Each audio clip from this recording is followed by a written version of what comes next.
HRDS സ്ഥാപക chairman Aji കൃഷ്ണനെതിരായ POCSO case ഒതുക്കി തീർക്കാൻ HRDS പണം ഒഴുക്കിയെന്ന് പരാതിക്കാരൻ. മുൻ കേന്ദ്രമന്ത്രി ഡോക്ടർ എസ് കൃഷ്ണകുമാറിനെതിരായ വ്യാജ പീഡന പരാതിക്ക് പിന്നിൽ അജി കൃഷ്ണനാണ്. HRDSലെ ജീവനക്കാരിയെ ദുരുപയോഗം ചെയ്തുവെന്നും അജി കൃഷ്ണനെതിരെ നടപടി ആവശ്യപ്പെട്ട് കോടതിയെ സമീപിക്കുമെന്നും പരാതിക്കാരൻ പറഞ്ഞു.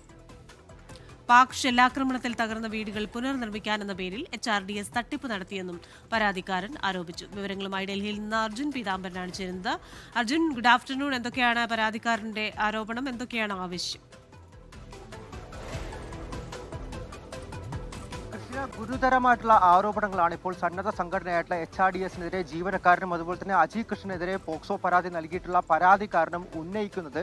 ഇന്നലെ ചോദ്യം ചെയ്യലിന് ശേഷം വ്യക്തമായിട്ടുള്ള FIR-ലടക്കം അജി കൃഷ്ണന്റെ പേര് രേഖപ്പെടുത്തിയിട്ടില്ല. അതിന്റെ എല്ലാം അടിസ്ഥാനത്തിൽ ചോദ്യം ചെയ്യലിന് ശേഷം അജി കൃഷ്ണനെ വിട്ടയച്ചിരുന്നു ഈ പോക്സോ പരാതിയിൽ. അതിനെതിരെ കോടതിയിൽ സമീപിക്കും, അജി കൃഷ്ണനെ അറസ്റ്റ് ചെയ്യണമെന്നുള്ള കാര്യം ആവശ്യപ്പെടുമെന്നുള്ള കാര്യമാണ് പരാതിക്കാരൻ പറഞ്ഞിരിക്കുന്നത്. അതുപോലെ തന്നെ HRDS വലിയ തോതിൽ പണമൊഴുക്കിക്കൊണ്ടാണ് ഈ പോക്സോ കേസ് ഒത്തുതീർക്കാൻ ഇപ്പോൾ ശ്രമിച്ചുകൊണ്ടിരിക്കുന്നത് എന്നുള്ള ആരോപണം കൂടിയാണ് പരാതിക്കാരൻ പറയുന്നത്. അതേപോലെ തന്നെ അദ്ദേഹം 2 വർഷമായി HRDSൽ ഇപ്പോൾ പ്രവർത്തിച്ചു വരികയാണ്. ഈ കാലയളവിലെല്ലാം തന്നെ HRDS വലിയ തോതിലുള്ള നിയമലംഘനങ്ങൾ നടത്തിയിട്ടുണ്ട് എന്നുള്ള തരത്തിലടക്കം ഗുരുതരമായിട്ടുള്ള ആരോപണങ്ങൾ ഉന്നയിക്കുന്നു.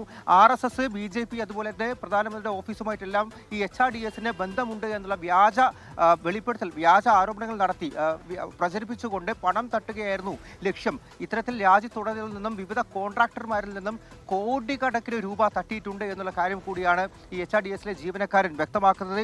ഈ പണമൊക്കെ എവിടെ പോയി എന്നുള്ള കാര്യത്തിൽ ഇപ്പോൾ യാതൊരു വിവരവുമില്ല. മാത്രമല്ല HRDSന് സന്നദ്ധ സംഘടനയാണ്, അവർക്ക് FCRA ലൈസൻസ് പോലും ഇല്ല. അത് പുതുക്കാൻ വേണ്ടിയിട്ടുള്ള അപേക്ഷ നൽകിയിട്ടുണ്ട്, അതുപോലും ഇതുവരെയും പാസ്സായിട്ടില്ല എന്നുള്ളൊരു ആരോപണമാണ്, വെളിപ്പെടുത്തലാണ് ഇപ്പോൾ എന്തായാലും ഈ ജീവനക്കാരൻ നൽകിയിരിക്കുന്നത്. ഒപ്പം തന്നെ കഴിഞ്ഞ ഏതാനും മാസങ്ങൾക്ക് മുൻപാണ് ശശി തരൂരിന്റെ സവർക്കർ അവാർഡുമായി ബന്ധപ്പെട്ട് വലിയ തരത്തിലൊരു പ്രശ്നങ്ങളെല്ലാം തന്നെ ഉണ്ടായത്. അതുമായി ബന്ധപ്പെട്ട് HRDS ശശി തരൂരിനെ ക്ഷണിക്കുകയും പരിപാടിയിൽ അദ്ദേഹം വരാതിരിക്കുകയും എല്ലാം തന്നെ ചെയ്തത്. HRDS ശശി തരൂരിനെ ക്ഷണിച്ചിരുന്നു, പക്ഷേ വരാമെന്ന് അറിയിച്ചിരുന്നില്ല. അതല്ലാതെ തന്നെ അദ്ദേഹം വരുമെന്നുള്ള തരത്തിൽ പോസ്റ്ററിലടക്കം അടിച്ചുണ്ടാക്കി വ്യാജ പ്രചാരണങ്ങൾ നടത്തി. മാത്രമല്ല പരിപാടിയിൽ പ്രതിരോധ മന്ത്രി രാജ്നാഥ് സിംഗ് ആയിരുന്നു മുഖ്യാതിഥിയായി എത്തേണ്ടിയിരുന്നത്. അദ്ദേഹത്തെ ക്ഷണിച്ചോ എന്നുള്ള കാര്യത്തിൽ പോലും ഈ ജീവനക്കാരന് സംശയമുണ്ട് എന്നുള്ള കാര്യമാണ് ഇപ്പോൾ അദ്ദേഹം വ്യക്തമാക്കിയിരിക്കുന്നത്. അതായത് അടിമുടി ദുരൂഹത, അടിമുടിയായിട്ടുള്ള വ്യാജ പ്രചാരണങ്ങൾ നടത്തി വലിയ തോതിൽ സാമ്പത്തിക തട്ടിപ്പ് നടത്തുക, പ്രശ്നങ്ങൾ ഉണ്ടാക്കുക തുടങ്ങിയിട്ടുള്ള പ്രവർത്തനങ്ങളാണ് HRDS കഴിഞ്ഞ കാലങ്ങളിൽ നടത്തി പോന്നിരുന്നത് എന്നുള്ളൊരു ആരോപണമാണ് ഈ ജീവനക്കാരൻ ഇപ്പോൾ മുന്നോട്ട് വെക്കുന്ന കാര്യം. ക്രിസ്റ്റീന, ശരി, ഇനി നമുക്ക് പ്രതികരണത്തിന്റെ പ്രതികരണം കൂടി കാണാം. അവിടെ നമ്മൾ ആവർത്തിച്ച് ആവശ്യപ്പെട്ടിട്ടും അവരൊരു കാരണവശാലും അതിനകത്ത് ഈ അൺനോൺ എഴുതിയിട്ട് പരാമർശിച്ച് പോകുന്നുണ്ട്, പക്ഷേ അതിന് കോളം കൊടുത്തേക്കുന്നതിനകത്ത് അൺനോൺ എഴുതിയിട്ട് വിട്ടിരിക്കുകയാണ്. അപ്പം അത് കഴിഞ്ഞ ശേഷം അവിടെ പത്രസമ്മേളനം നടത്തിയതിനകത്ത് അഡ്മിനിസ്ട്രേറ്റർ അടക്കമുള്ള ആൾക്കാർ പറയുന്നുണ്ട് എനിക്കെതിരെയും ഇതേപോലെ കൗണ്ടർ കേസ് കൊടുക്കുന്നു. ഇന്നലെ അവിടെ നമ്മൾ കണ്ട കാര്യം 24 മണിക്കൂർ മുകളിൽ അജീഷിനെ ഡൽഹി പോലീസ് സഫ്ദർജംഗ് പോലീസ് സ്റ്റേഷനിൽ കസ്റ്റഡി വെച്ചിട്ടും അവിടെ രാജകീയമായ സ്വീകരണമാണ് അവിടെ ഉണ്ടായത്. അവിടെ എല്ലാ സമയത്തും ഭക്ഷണങ്ങൾ അവിടെയുള്ള സ്റ്റാഫിന് മുഴുവൻ ഭക്ഷണം പോലീസ് സ്റ്റേഷനിലിരുന്നാണ് കഴിച്ചത്. നിങ്ങൾക്ക് അവിടെ കയറി എടുക്കാൻ കഴിഞ്ഞില്ലെങ്കിലും ഞാനതെല്ലാം കണ്ടു.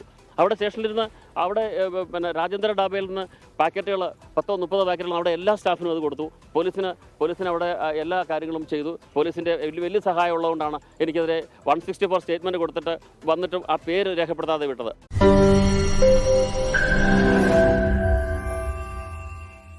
ലോകത്തെവിടെയായാലും ഏത് സമയത്തും 24 വാർത്തകളും ഓഗ്മെന്റഡ് റിയാലിറ്റി പാക്കേജുകളും എക്സ്പ്ലെയിനറുകളും വിശദമായി കാണാൻ ഞങ്ങളുടെ YouTube ചാനൽ നിങ്ങൾക്ക് സബ്സ്ക്രൈബ് ചെയ്യാം.